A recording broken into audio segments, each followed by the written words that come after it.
Welcome everybody to Endgame School Light, black to move, and it looks like black is doomed because they're eventually going to lose this c5 pawn. White's king position is just too active. Even if they start with a move like a5, gaining the opposition, White's king is too close to the pawn. They will eventually be able to regain the opposition, and once that happens, black will lose the c5 pawn and the game.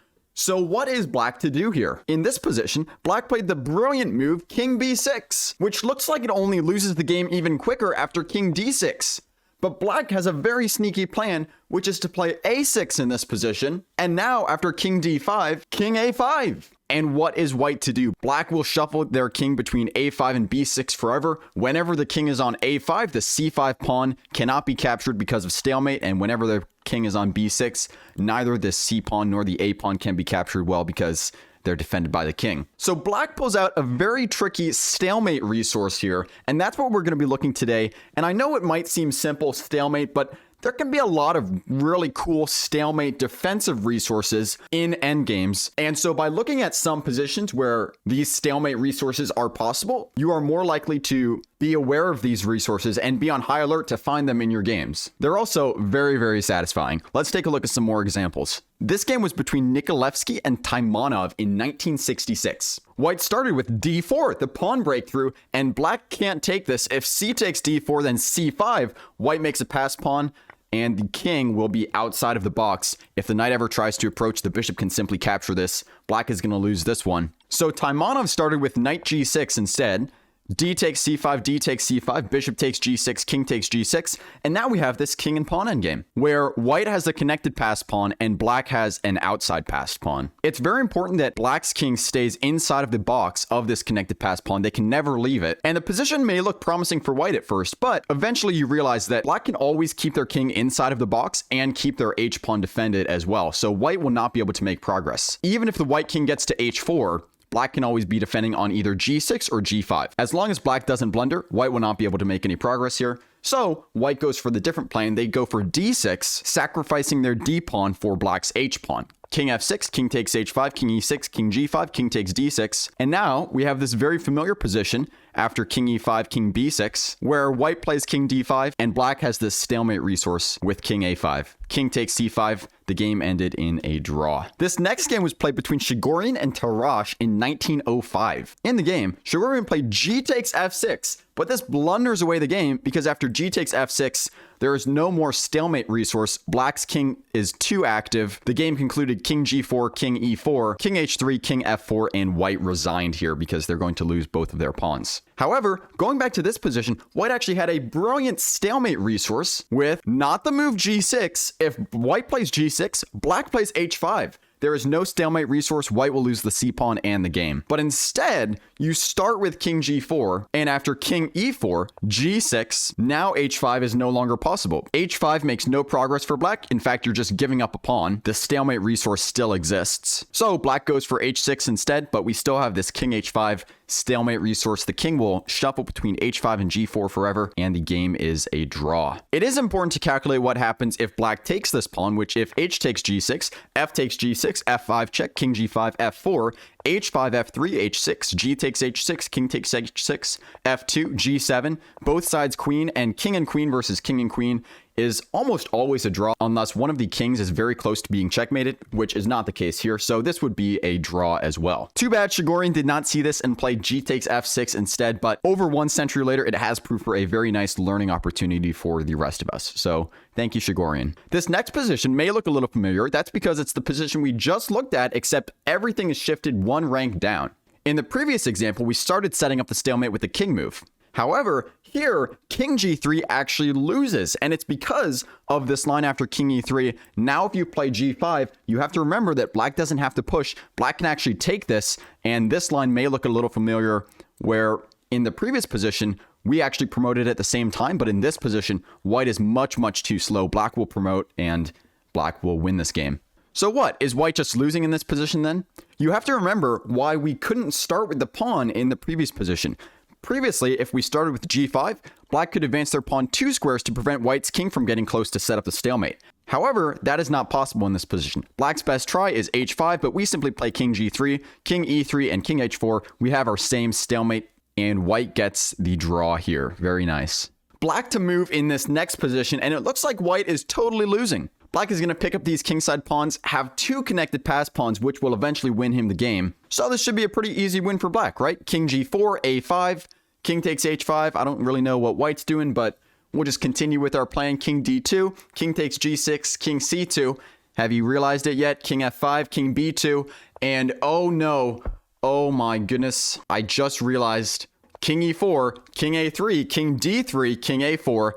I just realized that after king takes c3 and a3, there's nothing black can do to stop the stalemate here. King b2, and the game was drawn. So black cannot be too hasty here. White wants to play a5, bring their king to a4, play a3, and that will be a self-stalemate. You might be thinking, well, let's just start with a5. If we play a5, then white can't play a5. So, I mean, we still have this plan. We'll pick up these kingside pawns, make 2 connected pass pawns. We'll be good to go. This is actually worse for black. In fact, a5 is not a drawing move, but it is a losing move. After king e3, king g4, black's plan does not work out because white protects their g6 pawn. Not only that, but your g pawn is doomed. White will capture this and promote first. Promoting with check, black is completely lost here. So king g4 doesn't work, a5 doesn't work. We have to be a little more direct with our king movements. The only winning move in this position is king f4. Now if white tries for a5, we play king e4, gaining opposition, king d2, king f3, and we are now in time to capture this c-pawn and move our king out of the way before white is able to stalemate themselves. It's very important here not to play king b2, because once again, now after a3, 2 pieces guard the b3 square. This is going to be a stalemate again. It's a very interesting defensive resource for white here, but if you thought that was wild, let's look at the next position. This is a super wild endgame study. Black has the outside passed pawn, but white is looking to make an outside passed pawn of their own. So of course, as white, we're going to start with b4. With this move, we're now threatening to play a5 as white, so black must bring their king closer so that they're inside the box if white were to play this move.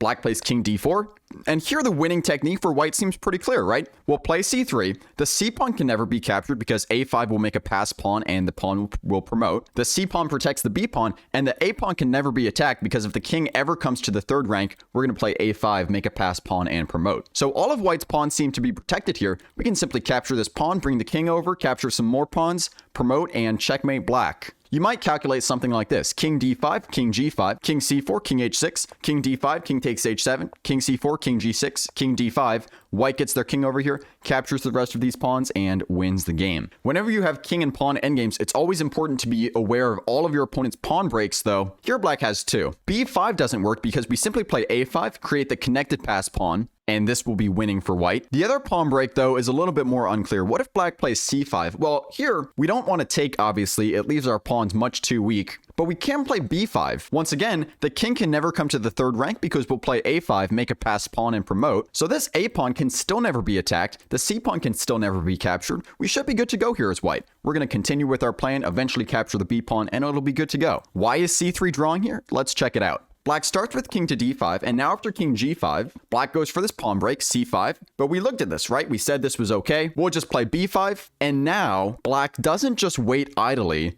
They play c4, which looks like a terrible blunder. You're leaving this pawn undefended. If white ever gets opposition, black's king will be forced away from the defense, and black will be losing. However, black has a very cute idea with this move. King h6, king e6. King takes h7. It's very important that you don't play king f7 as black here. You need to stay inside of this box of this potential passed b pawn, right? If you play king f7, then a5 wins for white. However, we don't want to play king e7 either because this allows opposition from white. King g7, white gets opposition. So as black, there's actually only one drawing move here, which is king d7, distant opposition. If you want to learn more about distant opposition, I've made a video about it right there. We'll be seeing it a lot during this series, so even if you don't understand it right now, you will eventually begin to understand it and see the importance of it. It's a very important and frequently appearing concept in endgames, which black is using right now. If king g6, black stays inside of the box and maintains opposition with king e6. But if you know anything about opposition, you know that when you're looking for opposition, you have to ask yourselves 2 questions. Is the opposition meaningful? And can the opposition be maintained? And the answer to both of those questions has to be yes for the opposition to be worth it. So it may look like black is not actually drawing this because this opposition cannot be maintained. Black has to stay inside of this box, so all white has to do to gain opposition is come down to the third rank. They'll eventually gain the opposition and be able to infiltrate with something like this. King g5, king e5, king g4. Black can't step outside the box, so black opts to play king e6, diagonal opposition, but now we play king f3, king d5, king f4, and black can no longer maintain opposition. We're inching our way closer with white. King e4, king c5 cannot be played, otherwise the c pawn is lost, so black defends with king e5, but white is still getting opposition with stalemate, king e5. And this was black's idea the whole time. It's a very cute and mind-blowing resource. I went very wild when I saw this for the first time, when I realized that black had this stalemate defensive resource. There's no way for white to break through. In fact, this was a draw the whole time after white played the mistake of c3 check. So how do we prevent black from using this stalemate resource? Well, we're still going to start with b4, king d4, but now as white, we play king e6. Now, you can't bring this king too far away as white because black is going to play h5 to try to promote their own pawn. White must stay within this box here. And now, only now after black has played h5, our king is guarding d5, only now do we play c3 check. The king is forced to c4. With the king on c4, black will have to spend one extra move getting their king off of c4 to get their pawn to c4 to set up the stalemate. And as white, we use this to our advantage. King f5, king d5, king g5, now c5. Whenever this c5 pawn break is made, we must play b5 as white. Black continues setting up the stalemate with c4, but now, after king takes h5, it is white who has distant opposition. In the previous variation, it was black who had distant opposition. White had to come to the third rank and infiltrate through the e5 square. However, when white has distant opposition, white can infiltrate black's position wherever they want. For example, king e5, king g5, white will be able to outflank black here. In fact, we could even come up to the top of the board if we want. King e6, king g6, king e7, king g7, king e8. Now we play king f6, king d7, king f7. White will eventually inch their way closer, pick up the c-pawn, promote one of their pawns, and win the game. I hope you enjoyed those endgame studies and positions from Dvoretsky's Endgame Manual 5th edition. You can buy the book in the description below. This is not sponsored. I just want to give credit to where I got these positions. So if you enjoyed and want to see more cool endgame studies like this, consider picking up the book. Once again, in the description below. Thank you very much for watching. Take care, and I'll see you next time.